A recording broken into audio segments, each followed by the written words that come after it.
오늘 기업, 오늘 사람, 화제가 된 기업의 소식 자세히 짚어보는 시간입니다. 김대호 박사님과 함께하겠습니다. 박사님 안녕하세요. 네, 반갑습니다. 오늘 짚어볼 기업들입니다. 현대차그룹과 유나이트항공, 카카오와 LG전자까지 짚어보겠습니다. 어제 국내 최초의 초고속 전기차 충전소가 오픈했습니다. 현대차가 세운 건물로 새로운 전기차 사업의 상징이 될 것 같은데요. 현대차가 자랑하는 하이차저도 선보이면서 관심을 끌었습니다. 박사님, 어제가 정의선 회장의 취임 100일이었잖아요. 그 100일 날 전기차 충전소를 선보인 건데 이런 여러모로 의미가 크죠? 예, 지금 전 세계적으로 전기차 열기가 상당히 뜨겁지 않습니까? 네. 그런데 전기차의 가장 결정적인 치명적인 결함은, 특히 우리나라 전기차에서의 결함은 충전소가 그렇게 많지 않다. 그래서 전기를 충전하는 시설이 전국적으로 일단 많지가 않기 때문에 네. 전기차 사용자들이 이용에 상당히 불편함을 겪고 있는데요. 어제 현대차가 이 정의선 회장의 취임 100일을 맞아서 상당히 의미 있는 전기차 시대를 확실히 앞당길 수 있는 그런 어떤 시설물을 공개했습니다. 네. EV 스테이션 강동 이 체험 센터인데요. 국내 최대 규모로 아주 어마어마한 규모예요. 어마한 규모의 이 전기차 충전소를 만들었는데 이것은 단순히 현대차만의 어떤 업적이라기보다도요. 지난 해에 그 정의선 회장과 또 SK의 최태원 회장이 서산 만남으로 인해서 재계 총수들의 합종 연행을 통한 전기차 프로젝트, 그것의 첫 번째 가시적인 결과라는 그런 점에서도 상당히 의미를 갖고 있습니다. 앞으로 그 협력이 계속 늘어날 수 있다는 것이죠. 우선 현대차와 SK가 합작하는 저 초고속 충전소가 올해 전국 고속도로라든지 시내 등등에서 약 한 180군데 이상 설치가 될 것으로 보여요. 네. 그렇게 되면 전기차 이용이 상당히 좀 활발해지겠네요. 예. 네. 거기다가 또 왜 지금 SK하고 협력을 하느냐? SK와 이 현대가 어저께 만들어서 공개한 이 강동 EV 충전소는 사실 그 땅이 SK 네트워크스입니다. SK 네트워크스가 그동안에 그 가솔린 또 그 디젤 이런 것에 주유소를 하지 않았습니까? 네. 그 자리를 전면적으로 전기차로 바꾸는 것이거든요. 그렇기 때문에 앞으로도 SK의 에너지 시스템을 그 주유소 시스템을 활용한다면 훨씬 빨리 다른 데보다 빨리 이 충전소를 만들 수 있다. 그다음에 또 SK 네트워크스가 지금 하고 있는 가장 큰 주력 사업은 요즘 차 렌트카입니다. 그러니까 현대차를 SK 네트워크스가 사서 거기서 렌트카를 하게 되면 서로가 사고 팔 수 있는 협력 윈윈할 수 있는 바탕이 되고요. 또 SK가 지금 수소 사업을 하고 있지 않습니까? 네. 미국의 그 플러그 파워 인수를 했는데 같이 수소 사업을 할 수가 있고 또 SK 이노베이션에서 만든 배터리를 팔 수 있는 다각적인 협력이 지금 예상되고 있습니다. SK 주유소를 개발을 해서 현대차 충전소로 만든 건데 지난 7월에 두 회장이 그 만남을 가졌을 때도 서로의 기업을 최고의 기업이라고 축켜 세우기도 했어요. 두 회장의 인연이 따로 있을까요? 그렇습니다. 올해 그 가장 큰 그 행사 중에 하나가 바로 그 재계 총수들의 합종 연행, 지난해부터 정의선, 최태원 또 구광모 이렇게 그 이재용 부회장까지 해서 계속 돌아다니면서 서로가 이렇게 모이지 않았습니까? 네, 총수들이 서로 이야기도 나누고 사업 협력을 약속하기도 하고 그랬죠. 예, 거기서 이제 가장 가시적인 결과가 결국은 수소 에너지, 전기 에너지, 배터리 에너지 협력을 하자는데 가장 큰 시선이 모여져 있는데 또 이제 그 두 양반은 그러니까 최태원 회장과 정의선 회장은 같은 고려대학교의 선후배 지간이기도 해요. 네. 학창 시절에 물론 최태원 회장이 약 10년 정도 선배인데 그 코오롱의 이웅열 회장 등등해서 같이 막걸리도 먹는 사이고 허심탄회하게 어렸을 때부터 같이 생활을 공유하고 이상을 공유해 왔다. 그런 점에서도 이 더 앞으로 나아갈 수 있는 그런 계기가 있고, 특히 이 SK는 에너지 기업이고 또 현대는 그 에너지를 활용하는 그런 기업이다는 점에서 서로가 주고받을 수 있는 볼트와 너트처럼 시너지를 낼 수 있다. 오늘 또 한 번 강동 전기차 충전소에서 또 한 번 회동을 합니다. 두 사람의 회동에 그런 기대가 큽니다. 네, 코로나19로 가장 타격을 받은 업계, 바로 항공업계죠. 미국 유나이트 항공이 4분기에 처참한 성적표를 받아들었습니다. 순손실만 2조 원 정도이고 연간으로 따지면 7조 원이 넘는 규모인데요. 박사님, 속속들이 항공업계가 실적을 발표하고 있어요. 예상대로 처참한 성적표들이 계속 나오고 있는데 비단 유나이트 항공만의 이야기는 아니죠. 그렇습니다. 지금 미국 항공사들이 당초 예상보다도 훨씬 더 나쁜 실적 성적표를 지금 공개하고 있는데요. 네. 코로나19 백신도 나오고 이제 좀 회복되지 않았겠느냐 해서 기대를 모았었는데 결과는 생각보다 훨씬 더 나쁜 상황입니다. 지금 미국의 항공사는 그나마 다른 나라와 달리 국제선 의존 비율이 전 세계적으로 가장 낮은 나라예요. 네. 미국에서는 땅이 넓고 또 동서로 길게 형성이 되어 있기 때문에 국제 통관 절차를 거치지 않고 격리 시스템을 하지 않는 국내선 사용을 그나마 좀 할 수 있는 곳이거든요. 네. 거기다가 화물 수요가 굉장히 동으로 서로 바다가 연결이 되어 있지 않기 때문에 화물 수요가 굉장히 많은 곳이에요. 그런 비교적 다른 나라보다 항공 여건이 좋음에도 불구하고 미국 항공사들의 지난해 성적, 특히 4분기까지 합한 성적이 상당히 좋지 못하다. 매출도 급감했고 특히 이익 면에서는 그 15년 이래 최근 15년에 가장 최악의 성적표를 거둔 거예요. 그런 면에서 이 미국 항공사 성적표가 나쁜 것은 전 세계 항공사에 상당히 불안한 그런 시그널, 예고 지표가 아니냐. 지금 주가가 지표 어떻게 실적 나오고 나서 오늘 아침에 주가가 무려 5.73%나 아주 폭락을 했어요. 네, 많이 떨어졌네요. 예. 이 유나이티드 항공이 지난 2001년인가요? 그때 9.11 테러 사건이 있었을 때 네. 그 폭도들이 집중 타격한 게 바로 유나이티드 항공입니다. 유나이티드 항공 워싱턴 샌프란시스코 또 뉴욕 샌프란시스코 노선에 그 비행기가 폭파됐거든요.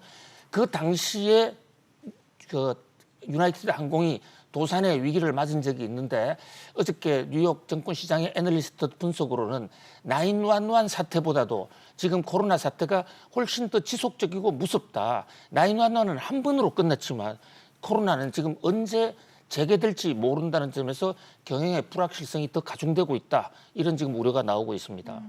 여기까지가 최악일 줄 알았는데 계속해서 밑바닥을 뚫고 내려가고 있어요.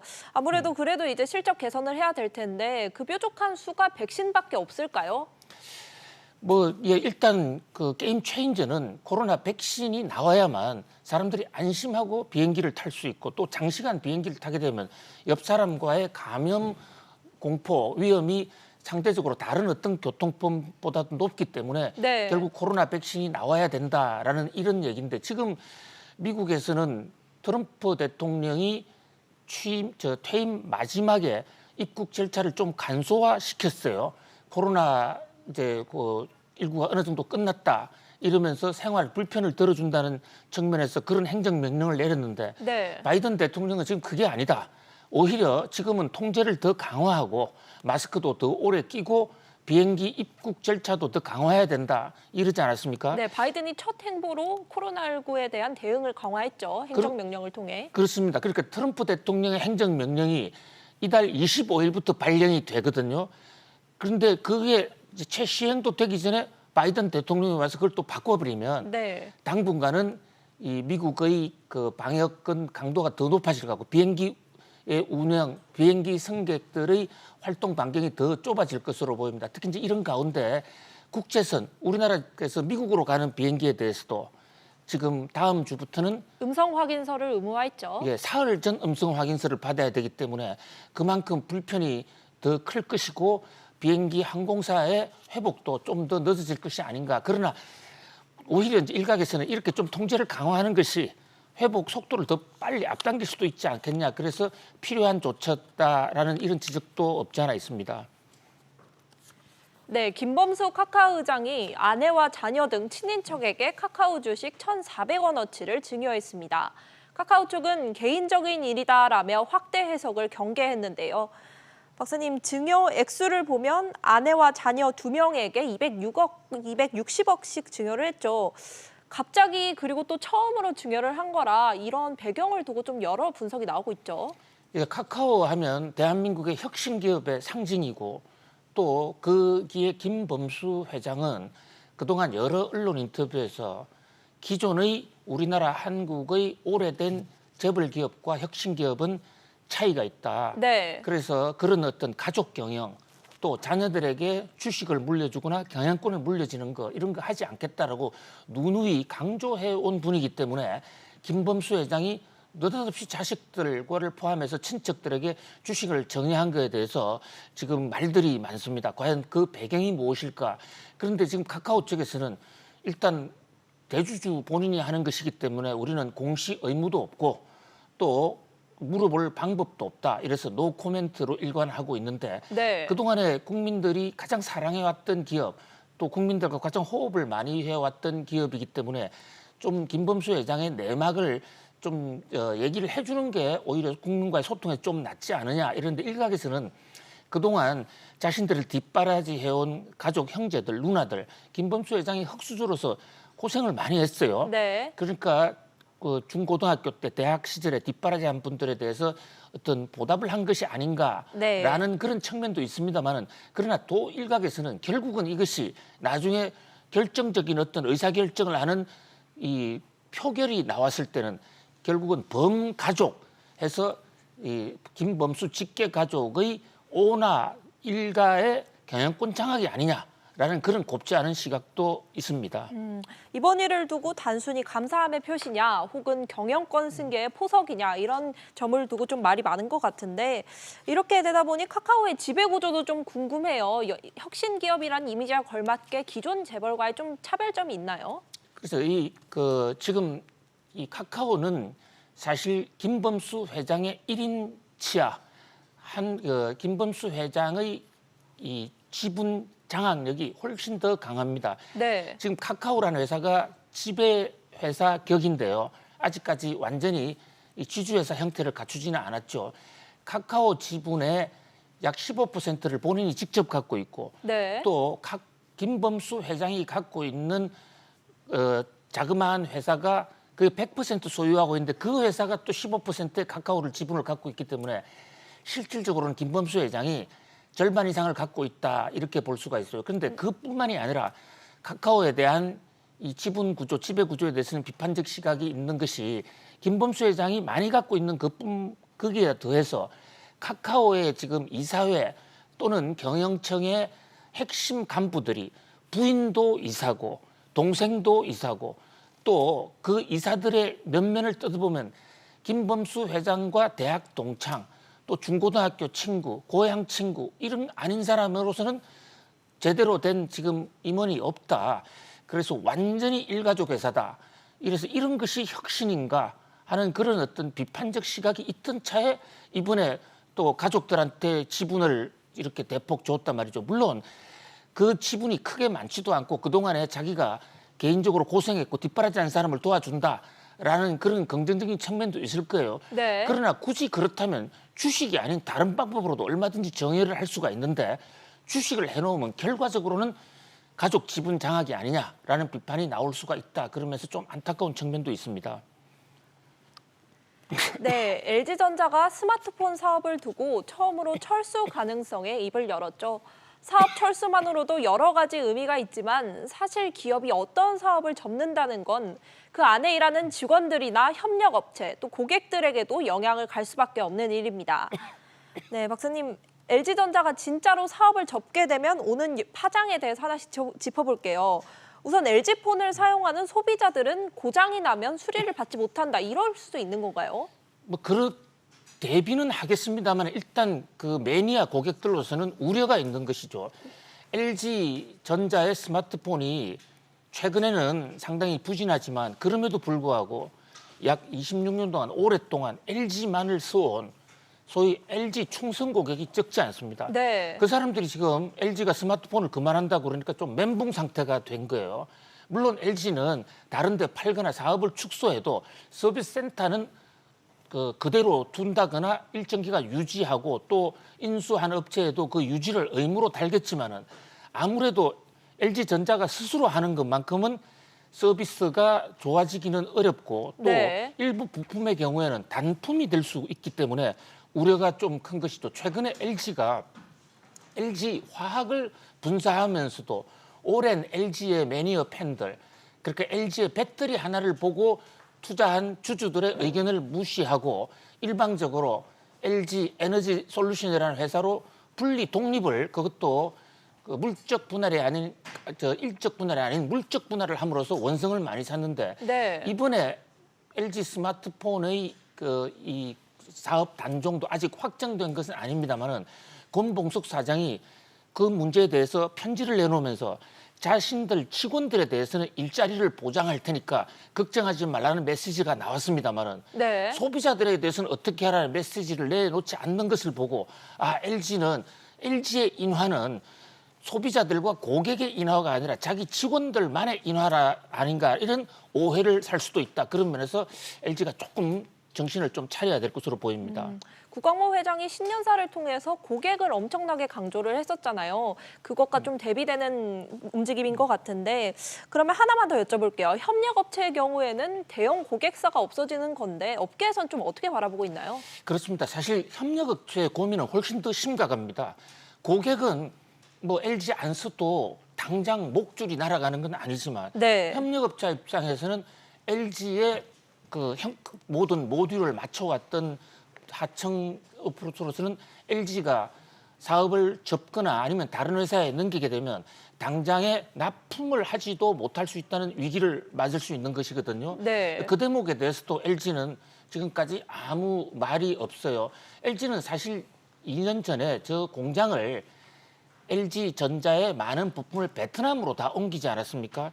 그 과정에서도 부품업체들이 한번 휘청한 적이 있는데 그 대목에 대해서도 좀 더 명쾌한 비전을 밝혀줄 필요가 있다 이런 생각이 듭니다. LG전자가 다른 방향으로는 스마트폰 사업을 매각할 수도 있죠. 그 매각에 관심을 보이는 업체들 리스트가 벌써부터 좀 거론이 되고 있어요. 예, 현재로서는 매각을 하는 방안 또는 사업을 상당히 축소하면서 설계 기능은 LG가 갖고 하청 생산 기능은 LCD나 OEM 방식으로 해서 다른 회사에 맡기는 방안, 현상을 유지하는 방안 이 세 가지가 나오고 있는데 현재 지금 재계에서는 누가 과연 협력 파트너가 될 것인가 또는 인수 파트너가 될 것인가. 현재 지금 가장 유력한 데는 구글, 페이스북, 폭스바겐 또 베트남의 빈그룹 등이에요. 네. 구글은 상당히 그동안에도 많은 관심을 가져왔습니다. 구글이 지금 스마트폰 회사를 픽셀이라고 하고 있는데 잘 안 되고 있거든요. 그런데 LG하고 뭉치면 시너지 효과가 날 수가 있죠. 그런데 이 경우에 LG의 이 스마트폰이 구글로 넘어갔을 경우에는 우리나라 협력업체는 물론이고 삼성전자가 큰 타격을 받을 수도 있어요. 네. 그러니까 현재 애플과 삼성전자 구도가 애플, 구글, 삼성으로 바뀔 수가 있고 애플은 잘 아시는 대로 그 안드로이드 시스템을 구글 거를 쓰고 있는 거지 않습니까? 그렇게 되면 구글에 더 경쟁 우위가 생길 수도 있다. 그다음에 베트남으로 넘어가게 되면 우리 이제 부품업체들이 충격을 받을 수도 있겠죠. LG로서는 이런 여러 가지 변수, LG 한 업체의 그 수지 문제, 또 주가 문제만을 생각할 게 아니라 인화의 기업이고 또 고객을 사랑하고 챙기는 회사인 만큼 그 매니어층들 또 부품업체, 일반 국민들, 국민 경제까지 같이 생각하는 현명한 판단을 내려주었으면 합니다. 네, 여러 가지 문제가 얽혀 있는 것 같습니다. 오늘은 여기까지 듣겠습니다. 박사님 감사합니다. 고맙습니다.